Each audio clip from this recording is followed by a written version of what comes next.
नमस्कार दोस्तों, मैं आर्यन शर्मा और आप लोग देख रहे हैं आर्यन ऑनलाइन क्लासेस। मेरे प्यारे दोस्तों, आज की इस वीडियो में हम लोग देखने वाले हैं कक्षा 10वीं के एनसीईआरटी का इतिहास का 7वां अध्याय व्यापार और भूमंडलीकरण। व्यापार और भूमंडलीकरण, इस अध्याय में जो हम लोग पढ़ेंगे व्यापार के बारे में पढ़ेंगे। ठीक है, किस प्रकार से एक देश से दूसरे देश का व्यापार होता है। ठीक है, अब मान लिया जाए हमारे इंडिया में कोई चीज अधिक हो गया, इधर है हमारा दुश्मन देश पाकिस्तान। ठीक है, पाकिस्तान है तो इस देश में ज्यादातर क्या होता है, प्याज की खेती अधिक होती है। भाई ये प्याज अधिक उपजाते हैं। ठीक है, और हमारे इंडिया में मान लो आलू अधिक उपज गया। ठीक है, तो ये जो पाकिस्तानी है क्या करेंगे, हमारे देश के बीच व्यापार करेंगे। ये अपना प्याज हमारे इंडिया में भेज देंगे और हम अपने आलू जो उपजाए हैं ये पाकिस्तानी को बेच देंगे। ठीक है, अगर हम उनको नहीं बेचते हैं कुछ भी, मान लिया जैसे प्याज हम ले लिए, इनसे कुछ नहीं हमको ले देना है। ठीक है, इसको तो हम इसके बदले में इनको क्या कर देंगे, पैसा दे देंगे। तो एक देश से दूसरे देश निर्यात होते रहता है। अब मान लिया जाए फोन की बात करूं, मोबाइल फोन जिससे आप लोग वीडियो देख रहे हैं, मोबाइल फोन जो है ज्यादातर दूसरे देश से बनाई गई है। ठीक है, कौन सा देश क्या बनाया वो मैं आगे आप लोग को चर्चा करूंगा। ठीक है, तो मोबाइल जो है दूसरे देश से बनाया गया है, लेकिन हमारे इंडिया में भी तो बनता है। कुछ न कुछ फोन हमारे इंडिया में भी बनता है। तो इंडिया में बनता है तो जो इंडिया की वस्तु है दूसरे देश में बेची जाती है और दूसरे देश की वस्तु हमारे देश में भी बेची जाती है। तो ये क्या हो गया, भूमंडलीकरण हो गया। मतलब एक देश से अनेकों देश कनेक्ट रहता है। ठीक है, अब देखिए ऐसा नहीं कि हमारे भारत से ही सभी देश कनेक्ट रहेगा, नहीं, इससे भी हम लोग कनेक्ट है। ये अमेरिका वाला जो है चाइना से भी कनेक्टेड रहेगा। एशिया महादेश के अंतर्गत जितने भी देश आते हैं सभी एक दूसरे से कनेक्टेड ही रहते हैं। ठीक है, तो उसी को क्या कहते हैं, भूमंडलीकरण। मतलब एक देश से दूसरे देश से कनेक्टेड रहना क्या हो गया, भूमंडलीकरण हो गया। इस अध्याय में हम लोग उसी के बारे में चर्चा करेंगे। ये चीज आप लोग समझ गए होंगे। और एक और इम्पोर्टेंट बात मैं आप लोग को बता दूं, इससे पहले जो 6 अध्याय है, ठीक है, पहला, दूसरा, तीसरा, चौथा और पांचवा, ये पांचों अध्याय का कंप्लीट वीडियो बन चुका है। वो फेस स्कैम वीडियो है। ठीक है, अभी गर्मी अधिक हो रहा है तो मैंने सोचा पीडीएफ पे आप लोग को पढ़ा दूं। ठीक है, तो ये 5-6 अध्याय जो है बिल्कुल अच्छी तरह से एक एक वीडियो में कवर हो चुका है। साथ में ही मैंने इसमें क्या किया, क्वेश्चन आंसर भी बता दिया। ठीक है, वो वीडियो अगर आप लोग देख लेते हैं तो बहुत ही ज्यादा महत्वपूर्ण होगा। खास करके आप चौथा अध्याय जरूर देख लीजिएगा, क्योंकि चौथे अध्याय से आप लोग को लॉन्ग प्रश्न जो है बहुत ज्यादा पूछे जाते हैं। भारत में राष्ट्रवाद। ठीक है, चौथा अध्याय क्या है, भारत में राष्ट्रवाद। ठीक है, तो आइए हम लोग 7वें अध्याय को कवर करते हैं इस वीडियो में। ठीक है, सबसे पहले हम लोग क्या जान लेते हैं, भूमंडलीकरण। तो भूमंडलीकरण किसको कहते हैं, जब विश्व का अधिकांश देश सामाजिक, आर्थिक, राजनीतिक, वैज्ञानिक एवं तकनीक का आदान प्रदान होता है, उसे ही भूमंडलीकरण कहते हैं। ऐसा नहीं है कि सामान ही हम लोग इस देश से उस देश करेंगे, बल्कि आर्थिक को भी हम लोग एक देश से दूसरे देश को समझेंगे। राजनीतिक, वहां कौन कौन सा राजनीतिक चल रहा है, क्या वो राजनीतिक पॉलिटिक्स पार्टी या वो पॉलिटिक्स नियम जो है, राजनीतिक नियम सही है तो हमारे देश में भी चलता है। ठीक है, अभी जो रिसेंट क्या कहते हैं टीओडी आया है, ठीक है, जो आर्मी के लिए 4 साल की बहाली कर दिया, ये चीजें अमेरिका में बहुत पहले से चल रही थी। ठीक है, तो उसे अच्छा लगा मोदी जी को तो वो कर दिए। क्या, तो ये चीजें उनको अच्छा लगा तो वो कर दिया। राजनीतिक भी और वैज्ञानिक सहायता भी लिया ही जाता है, तकनीकी की सहायता भी लिया जाता है। ठीक है, तो ये सारी चीजें जो है आदान प्रदान होते रहते हैं, तो उसे ही हम लोग क्या कहते हैं, भूमंडलीकरण कहते हैं, या दूसरी भाषा में वैश्वीकरण भी कहते हैं। ये चीज आप लोग क्लियर कर लिए, कहीं कोई दिक्कत नहीं है। ठीक है, अब वो कुछ बच्चे सोच रहे होंगे सर इसका नोट्स अगर पीडीएफ मिल जाता तो बहुत ही ज्यादा मजा आता। तो आगे मैं आप लोग को बताऊंगा किस प्रकार से आप लोग को इसका पीडीएफ मिलेगा। ठीक है, तो भूमंडलीकरण का जो शुरुआत हुआ था, आज नहीं, अभी नहीं, 5 दशक पहले ही शुरुआत हुआ था भूमंडलीकरण का। अब भूमंडलीकरण भारत में कब शुरू हुआ, तो 1991 ईस्वी में। ठीक है, 1991 ईस्वी में। अब भूमंडलीकरण का नामकरण कब हुआ था, 1990 ईस्वी में भूमंडलीकरण का नामकरण हुआ था। ये भी चीज समझ लीजिए। अब देखिए साम्राज्यवाद क्या होता है, बिल्कुल अच्छी तरह समझिएगा। शक्तिशाली देश को साम्राज्यवाद कहते हैं। जैसे कि ब्रिटेन का भारत पर शासन था, ये ब्रिटेन अंग्रेजवा लोग जो था अपने भारत पे बहुत ज्यादा शासन किए थे। ठीक है, तो ब्रिटेन क्या था, शक्तिशाली देश था। ठीक है, तो साम्राज्यवाद किसको कहेंगे, ब्रिटेन जो भारत पे शासन करता था, शक्तिशाली देश को क्या कहेंगे? साम्राज्यवाद कहेंगे। क्लियर हो गया? आगे आइए, आगे आप लोग को हम समझाते हैं उपनिवेश। मैंने पहले इससे जितने भी अध्याय किया उसमें भी उपनिवेश के बारे में चर्चा किया। उपनिवेशवाद क्या होता है?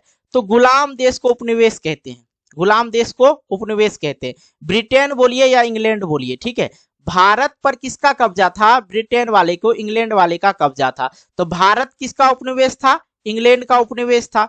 तो उपनिवेश किसको कहेंगे? गुलाम देश को, ठीक है। तो उपनिवेश में क्या था? भारत था। भारत किसका उपनिवेश था? इंग्लैंड का था।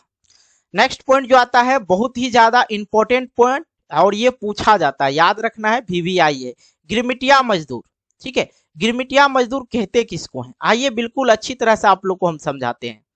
गिरमिटिया मजदूर, जब उपनिवेशिक शक्ति अपने उपनिवेश गुलाम देश से मजदूर को अनुबंधित समझौता के तहत एक निश्चित समय के लिए कार्य कराने के लिए कहाँ कार्य कराने के लिए ले जाता था? गिरमिटिया मजदूर जो था यहाँ से इसको ले जाया जाता था, अपने भारत से, अपने बिहार से भी ले गया था, ठीक है। तो इसमें होता क्या था, आगे मैं आप लोग को और भी डिटेल से बताऊंगा, टेंशन नहीं लेना, इतना ही नहीं। तो यहाँ से जो है, जब गुलाम देश से, जो गुलाम देश था, वहां से वहां के नागरिक को, मजदूर को एक समझौता के तहत एक निश्चित समय के लिए दूसरे जगह काम करने के लिए लिए जाते थे। अब काम क्या करते थे? रबर के बागान में काम करते थे, खदान में काम करते थे, सड़क का निर्माण के लिए काम करते थे, रेल मार्ग के निर्माण के लिए कार्य करते थे, ठीक है। के लिए दूसरे देश में कार्य करवाने के लिए मजदूर को ले गया जाता था, ठीक है। जो मजदूर यहाँ पे थे उन मजदूरों को ले जाया करता था, उसे ही हम लोग क्या कहते हैं? गिरमिटिया मजदूर कहते हैं, ठीक है। अपने भारत से, अपने पश्चिमी चंपारण से भी बहुत सारे मजदूर को ले गया था, और इसमें जो था, जो मालिक था, ऐसा कोई दिक्कत नहीं था कि यहाँ से काम करवाने ले गया तो मजदूर वगैरह को कोई दिक्कत हो रहा था। तो बहुत सारी दिक्कतें थी उनके साथ। क्या क्या दिक्कतें थी?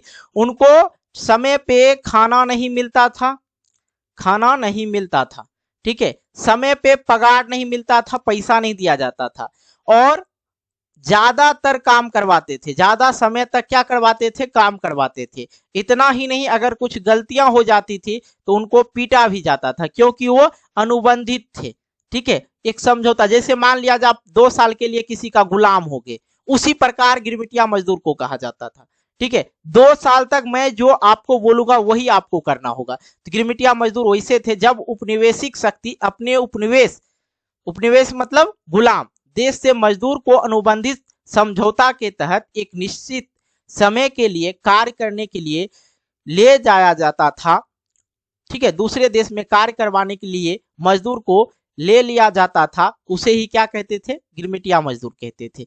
ये चीजें आप लोग को समझ में आ गई? आगे आइए, आगे आइए, आपको मैं बताता हूं। गिरमिटिया मजदूर जो है भारत के पूर्वी यूपी, पश्चिमी बिहार और हरियाणा से भी गए थे।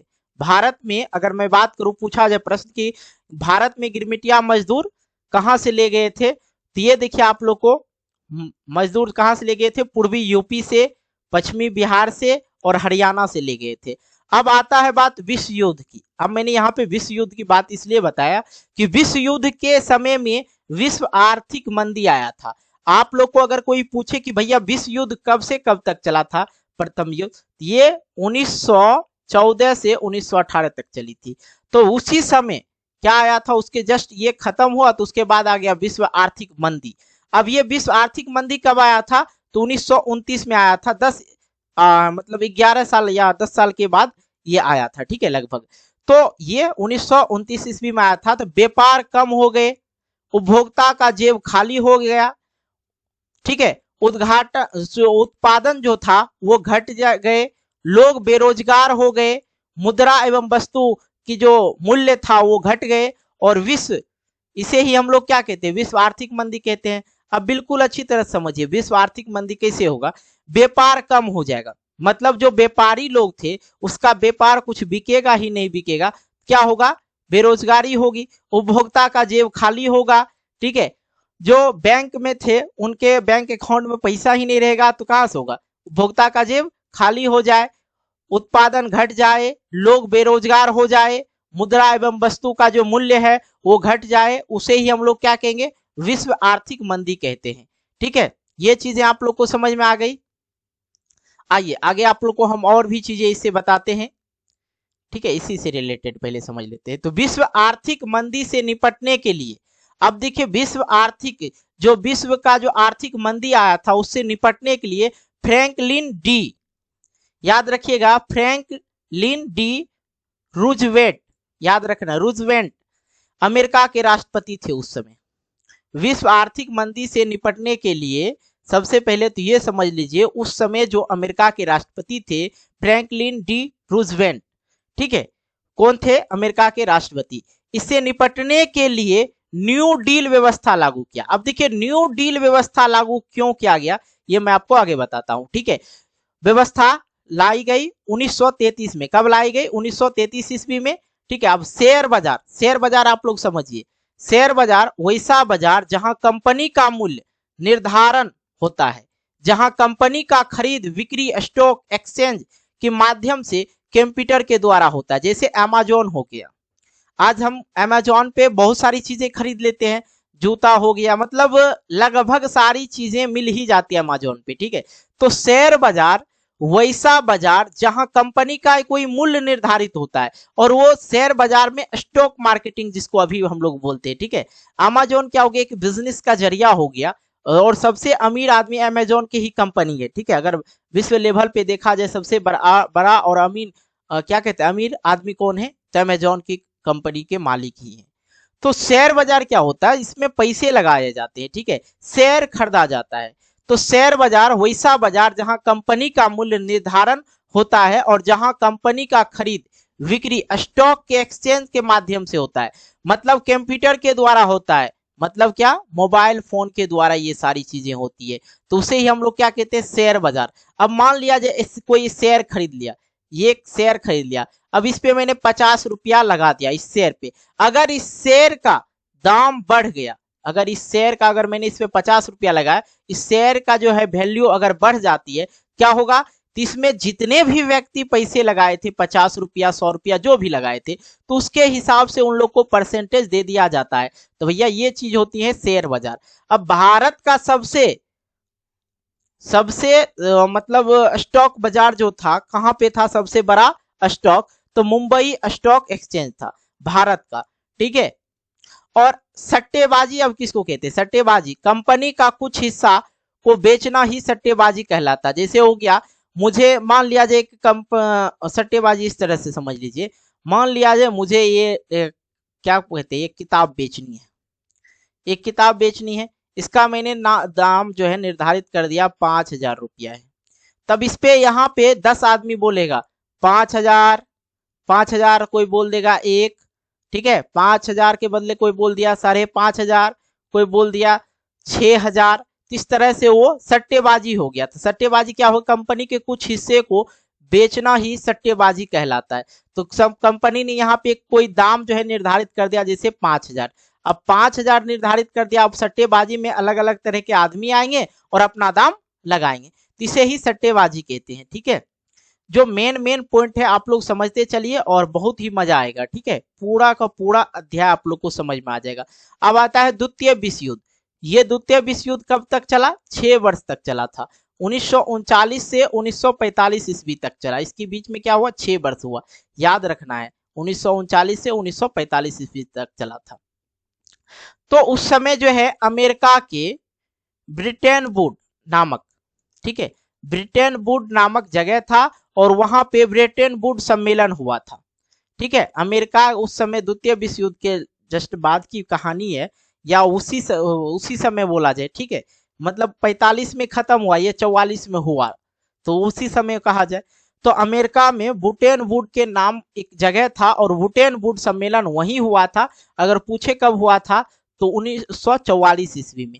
अब ये बुटेन वुड सम्मेलन था, इसमें क्या था? 2 बैंक था, एक WB बैंक था और IMF बैंक था, जो कि ये क्या करता था? लोन देता था लोगों को। भैया गरीबी आ गई, कोई दिक्कत नहीं है, लोन लो आराम से, फिर उसकी चुकता करो। तो पहला जो बना हुआ था 2 बैंक था, क्या था? WB जिसे विश्व बैंक की शुरुआत हुआ था, तथा IMF बैंक। ठीक है, ये बैंक स्टार्ट हुई थी।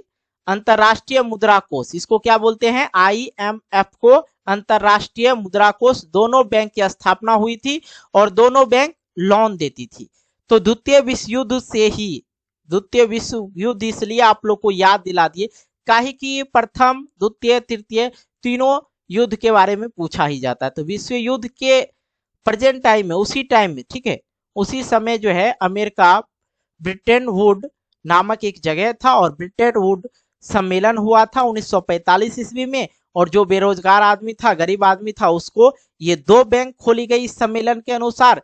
उसमें जो था जिसको लोन चाहिए, पैसे चाहिए, तो बैंक लोन देती थी और उसके बाद चुकता भी करना पड़ता था। तो विश्व बैंक और था अंतरराष्ट्रीय मुद्रा कोष बैंक, दोनों बैंक लोन देती थी। ये चीजें समाप्त होती है। तो आइए आपको मैं बताता हूं शीत युद्ध। अब देखिए भैया, शीत युद्ध जो है क्या होता है। शीत युद्ध में जैसे मान लिया जब पंचायती हो गया, दोनों पक्ष के आदमी एक दूसरे से सिर्फ वार्तालाप करेंगे, मारपीट नहीं करना है, तो वैसे युद्ध को क्या कहेंगे, शीत युद्ध कहेंगे। वैसा युद्ध जिसमें गोली बारूद तथा मारपीट ना हो, सिर्फ मुंह से लड़ाई हो, एक दूसरे के बारे में बताई जाए, उसे ही हम लोग क्या कहते हैं, शीत युद्ध कहते हैं। अब ये जो शीत युद्ध हुआ था अमेरिका और रूस के बीच हुआ था सर्वप्रथम, ठीक है, किसके बीच, अमेरिका और रूस के बीच हुआ था। अमेरिका जो था पूंजीवादी देश था। पूंजीवादी मतलब क्या हो गया, प्राइवेट लिमिटेड। इसमें जो सारे चीज थे अमेरिका में क्या था, प्राइवेट था, ठीक है, अमेरिका में सारी चीज क्या था, प्राइवेट था। और भारत में लगभग ज्यादातर चीजें जो है सरकारी है, अब जो है धीरे धीरे प्राइवेट होती जा रही। तो भारत भी किसी दिन जो है पूंजीवादी देश बन जाएंगे। और रूस जो थे, और रूस समाजवादी देश थे। ये क्या था, समाजवादी देश था।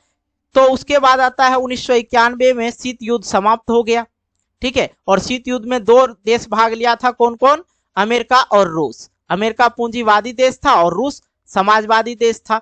अब ये दोनों जो है लड़ने लगा, भैया हम समाजवादी देश हैं, तो ये दोनों जो है एक दूसरे के बीच लड़ाई करने लगा था कि हम समाजवादी रहेंगे, वो कह रहा था नहीं हम इसे पूंजीवादी बनाएंगे, ठीक है। तो उसके बाद आता है भारत। अब देखिए भारत जो है ये बोला तुम लोग को जो करना है करो, हम दोनों का समर्थन करेंगे। तो ये गुट निरपेक्ष भारत थे, गुट निरपेक्ष। तो गुट निरपेक्ष के मतलब क्या हुआ कि हम दोनों के सहमति से हैं, तुम दोनों लड़ो या झगड़ो, हम पूंजीवादी का भी साथ देंगे और समाजवादी का भी साथ देंगे। और उस समय जो थे पंडित जवाहरलाल नेहरू बोला था, कौन बोला था ये बात, पंडित जवाहरलाल नेहरू बोला साथ देंगे तो दोनों का देंगे, ना देंगे तो किसी का नहीं देंगे। क्लियर हो गया, ठीक है। आइए आगे हम आपको समझाते हैं विश्व बाजार किसको कहते हैं। अब देखिए विश्व बाजार वैसा बाजार जहां विश्व की लगभग सभी वस्तुएं, जितने भी वस्तुएं हैं, सभी वस्तुएं सभी के लिए उपलब्ध हो। ऐसा नहीं कि चाइना का आदमी नहीं आएगा, पाकिस्तान का आदमी नहीं आएगा खरीदने के लिए, सब मत सोचिए। तो विश्व बाजार में जो है सभी देश के लोग आते हैं, वैसा बाजार जहां सभी वस्तुएं उपलब्ध हो और सभी देश भागीदारी ले इस चीज में, उसे ही हम लोग क्या कहते हैं, विश्व बाजार, ठीक है। और विश्व बाजार जो है, जैसे मान लिया जाए भारत में विश्व बाजार कहाँ है, मुंबई में है, ठीक है। और इंग्लैंड लंदन में, इंग्लैंड लंदन में, और अमेरिका में न्यूयॉर्क में है विश्व बाजार। तो ये चीजें क्लियर होगी, विश्व बाजार आप लोग समझ गए। आइए आगे आप लोग को हम समझाते हैं। विश्व का सर्वप्रथम विश्व बाजार घोषित किया गया किसको, अलेक्जेंड्रिया को। और अलेक्जेंड्रिया सिकंदर थे, कौन थे, सिकंदर, और इसी के नाम से अलेक्जेंड्रिया विश्व बाजार घोषित किया गया था। और अलेक्जेंडर जो थे रोम के रहने वाले थे, कहाँ के रहने वाले थे, रोम के रहने वाले थे। और आगे मैं आपको बताता हूं बहुराष्ट्रीय कंपनी किसको कहते हैं। बहुराष्ट्रीय कंपनी वैसा कंपनी जिसका व्यापार एक से अधिक देशों में हो। अब भैया देख लिया जाए टाटा का जो है, अगर टाटा सिर्फ भारत के लिए थोड़े ना है, पाकिस्तानों में उसका व्यापार होता है। ये अंतरराष्ट्रीय कंपनी के मुख्य बहुराष्ट्रीय कंपनी, ठीक है। तो बहुराष्ट्रीय कंपनी वैसा कंपनी है जिसका व्यापार एक से अधिक देशों में, मतलब सभी लगभग देशों में हो उसका, तो उसे ही हम लोग कहेंगे बहुराष्ट्रीय कंपनी। अब देखिए जैसे टाटा हो गया, कोको काला हो गया, सैमसंग जो फोन वगैरह आप लोग देखते हैं, फ्रिज वगैरह जो आ गया सैमसंग का, ठीक है, तो ये चीजें क्या होगी, बहुराष्ट्रीय कंपनी हो गई। आप लोग को ये प्रश्न पूछा ही जाएगा, क्योंकि ये पूछा जाता है कोको कोला बहुराष्ट्रीय कंपनी है या नहीं है, ऑब्जेक्टिव में पूछ देगा। बहुराष्ट्रीय कंपनी बता इनमें से कौन सा है, तो याद रखेंगे कोको कोला आप लोग को ऑप्शन जरूर मिल जाएगा, टाटा भी आप लोग को मिल सकता है, तो ये दोनों जो है आप लोग याद रखिएगा। ठीक है, नेक्स्ट आता है, अब जो शुरुआती चीज था आपके अध्याय में क्या था, रेशम मार्ग। रेशम मार्ग इस अध्याय में बहुत ही इंपॉर्टेंट है। तो प्राचीन काल में भी व्यापार होता था, बहुत पहले, प्राचीन काल मतलब पहले भी। तो किस मार्ग से होता था, रेशम मार्ग से होता था। अब रेशम मार्ग का है इसका नाम पड़ा, का है कि ये जो रास्ता था, ये जो मार्ग था, इसमें अधिकतर रेशम का व्यापार होता था, रेशम जाता था एक देश से दूसरे देश। और इसी मार्ग, रेशम मार्ग जो नाम रखा गया, ये मार्ग जो है एशिया एवं यूरोप को जोड़ने वाला मार्ग था। एशिया और यूरोप को जोड़ने वाला मार्ग था रेशम मार्ग। अब व्यापार की मैं बात करूं, क्या क्या व्यापार होते थे, होता था उस समय, रेशम, खाद्यान्न पदार्थ, सूती कपड़ा, धर्म प्रचारक के लिए भी उपयोग किया गया इस रास्ते का। रेशम मार्ग का जो है उपयोग धर्म प्रचार के लिए भी किया गया। ये जो थे यहाँ के यूरोपीय जो लोग थे, ये पादरी लोग जो भी थे, ये क्या करते थे, दूसरे देश में जाते थे और धर्म प्रचार भी करता था। तो ये चीजें आप लोग समझ गई। आगे आइए, आपको खाद्य पदार्थ का भूमंडलीकरण हम आपको बताते हैं।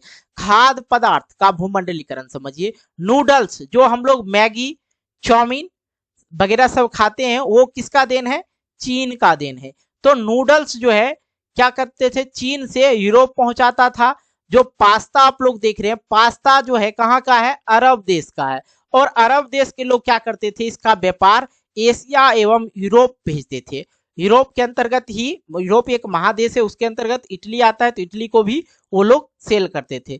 तो आप लोग समझ गए, मैगी चाउमीन वगैरह कहाँ बना था, चीन में, और पहुंचता कहाँ था, यूरोप पहुंचाया जाता था। बाद में धीरे धीरे धीरे ये भारत में भी आ गया। जो पास्ता है अरब देश का ये है, ठीक है, अरब देश यात्री के लिए था। तो ये जो है पास्ता, ये जो है नूडल्स जो है बहुत कम समय में बन जाता है। नूडल्स जितने भी है 5 मिनट लिखा रहता है, चाउमीन पे सॉरी मैगी पे आप लोग देखेंगे लिखा होगा 2 मिनट। ठीक है, तो अब देखिए ये जो है धीरे धीरे क्या किया, खोज करना स्टार्ट कर दिया। सबसे पहले अमेरिका का खोज किसने किया था, कोलंबस ने किया था, याद रखना आप लोग को, कोलंबस ने किया था। और भारत के समुद्री रास्ता का खोज वास्को डिगामा ने किया था। कौन किया था, भारत के समुद्री रास्ते का खोज किसने किया था, ये वास्को डिगामा ने। तो वो एक राजा था, वो भेजा था कहाँ, भारत का खोज करने के लिए, लेकिन अमेरिका का खोज कर लिया था। ठीक है, जब अमेरिका का खोज हुआ, ठीक है, जब अमेरिका का खोज हुआ तो वहां पे कोई नहीं था, वहां पे कोई नहीं था, बस थोड़ा सा जनजाति था वहां पे। देखा अमेरिका में अपार जमीन है, अपार फसल उगाई जा सकती है, खनिज ऊर्जा वहां पे अत्यधिक है। तो अमेरिका को वो लोग क्या सोच लिया कि ये नई दुनिया है भैया, उसने अमेरिका को क्या बोल दिया, नई दुनिया बोल दिया। यूरोप में भूखमरी होने लगा। अब देखिए वो यूरोप में जो है भूखमरी होने लगा, तथा धार्मिक जो लोग थे वो ईसाई धर्म के जो लोग थे और दूसरे धर्म के लोग को बड़ा सताता था, पादरी लोग। धार्मिक लोग कौन थे, पादरी लोग। वो सताने के बाद क्या किया, यूरोप के बहुत सारे लोग कहाँ पहुंच गए, अमेरिका पहुंच गए और अमेरिका में बसने लगा। अब उसे जमीन भी जगह मिल रही थी और फसल उगाने के लिए भी मिल रही थी, हर चीज वहां मिल रहा था, तो वो लोग वहां पे जाके बसने लगा। आलू, मक्का, सोयाबीन, मूंगफली, मिर्च, शकरकंद अमेरिका से एशिया पहुंचाया जाता था। ये जो सारी चीजें हैं, आलू, मक्का, सोयाबीन, मूंगफली, मिर्च जो है कहां से उत्पत्ति हुआ, इसका अमेरिका से हुआ। और अमेरिका से क्या हुआ, ये एशिया पहुंच गया। ठीक है, अमेरिका से कहां पहुंच गया, एशिया पहुंच गया। क्लियर हो गए। आइए आपको समझाते हैं आगे। आर्थिक विनिमय के 3 गति होता है। तो आर्थिक विनिमय के 3 गति होता है, कौन कौन सा, व्यापार का प्रभाव, ठीक है, आर्थिक विनिमय का। अब व्यापार का प्रभाव होगा, श्रम का प्रभाव होगा, रोजगार का खोज चाहिए, पूंजी का प्रभाव होगा। तो आर्थिक विनिमय का 3 गति होता है, व्यापार का प्रभाव, श्रम का प्रभाव और पूंजी का प्रभाव। ठीक है, ये सारी चीजें आप लोग समझ रहे हैं।